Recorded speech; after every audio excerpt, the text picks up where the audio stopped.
Namita, Ballu, we're here today to talk about the award of charity status to Leicestershire Rutland Cricket Foundation.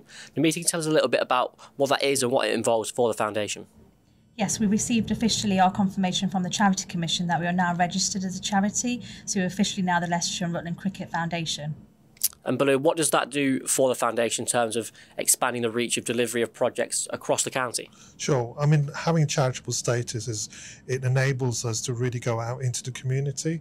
So the aims and objectives or the vision is actually using the bat and ball as a way of actually helping people's physical well-being and mental well-being as well. So that's sort of the overall objective of what the charity is about. And Namita, how will the relationship between the foundation and the club work? We will have a really close relationship. We are the official charity of the Leicestershire Cricket Club. Actually, yeah. I think as somebody who's come from the outside and chairing the charity, I have to really give recognition to the club for having this vision, because the club could get very caught up on just the professional side of cricket and become really, really focused on that. But I think from what I've seen, there are people around the board in the club itself really want to take the game out into the community. And for that to have happened, they needed a different way of doing that. And that's where the charities really come into it. And Namita has come in as our interim managing director to really kind of get the plans together. But we've continued to have that relationship with the club and will continue to have that relationship. But I think when we look around the country, we're very much at the forefront of this. And as an outsider coming into the club, that's what I find really exciting, that, you know, there is the professional side of the game, and that will always remain. But it's now going to your neighbours and really working with the community and saying, well, cricket is not just on the pitch, but it can happen outside of the pitch as well. And what can we be doing together? And I think that's where we're bringing the charity together and working with the club as well. Yeah, absolutely. And I think we absolutely recognise that for our professional game, they started as children, bats and balls in everybody's hands, and we can see that pathway absolutely clear. So it's really, really important that we continue to work together and have that relationship. Namita, it's been a long journey to get this status. How has that looked over the past few months and year or so for the club? I think originally people will know the community pillar. That's where we've been operating as part of the Leicestershire Cricket Club, and that community pillar has now been restructured, so that no longer exists, and we exist now as Leicestershire Cricket Foundation. So essentially we will be doing some of the things that you'll know us for doing, delivering our schools programmes, our clubs programme, but effectively it gives us the opportunity to do more out in the community and reach those that we may not have. And Ballu, you spoke, I think, back in October at the launch of the foundation about bridging the gap.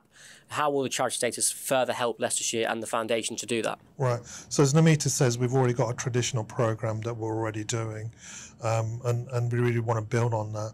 But it's really actually working with, say, the recreation side of things. So you've got a number of clubs that are playing during the season, and it's really working with them. And then going beyond that as well, so going out into the community, just introducing the concept of cricket, as I said already, and using bat and ball. And hopefully that will excite people to think, okay, you know, I can actually stay well and get more engaged with the club. And who knows, that actually that might lead to them wanting to actually come and watch a few more matches as well. And Ballu, we've spoken a little bit about how the foundation already operates and how it is as the community team. What future plans have you set for the foundation to achieve in the next 12 months or so? Yeah, so we have a board of trustees. So we have a number of us that have just come together recently. We've been recruited to do that, and a number of people that bring different skill sets as well. So we've spent the last few months just getting to know each other and saying, so what is it that we can be doing out in the community?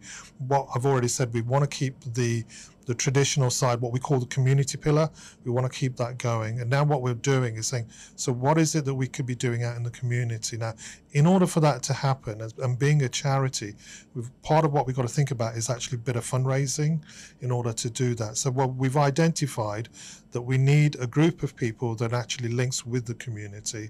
So over the next few months, what we're trying to do is say, so we need to bring somebody in who understands the community, has that experience of knowing where to go to, who to talk to, and then coming up with ideas and projects that we can do that. So the next 12 months is what I call just sort of trying to settle the organisation down and give it some kind of structure, and then really going out and building those links with various individuals in the community and inviting them to say, what is it that we could be doing, working with you at a local level.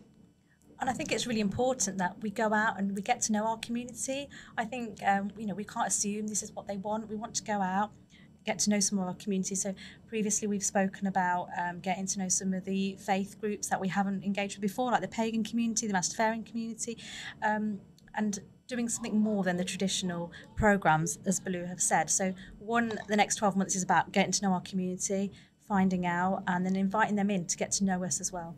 And Ballu mentioned the trustees there. Obviously, very meticulous in how we assembled a board of trustees with such a great skill set, a wide skill set. How proud are you of that process?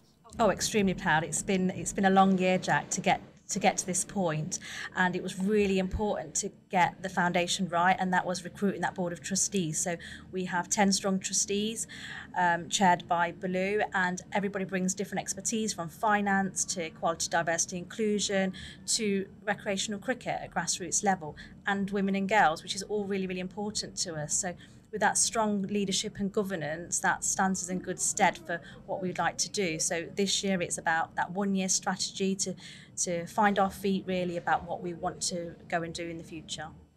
And Ballu, just finally, people may be wondering how the club and the foundation link together now. How's that process work? Yeah, that's a really good question, actually. So the way we've set it up is that you have charity as its own structure, and we have a board of trustees. I chair that, and then we have Sean, who's the chief executive, as ex officio. So that's on the charity. What we've done with the club is Sean is obviously the chief executive on the club, but then I also have a position as a director on the club as well. And that way we make sure that the two organisations are linked together and aware of what each other are doing as well. So when I go to the board meetings at the club, I'm able to report to the other directors and say, this is what the charity is doing, so they're aware of it. And equally, Sean, representing the club, when we talk at the charity, he's also able to share some of the things that the club are thinking about, like the master plan and how things actually fit in together. So I think it's a good working relationship.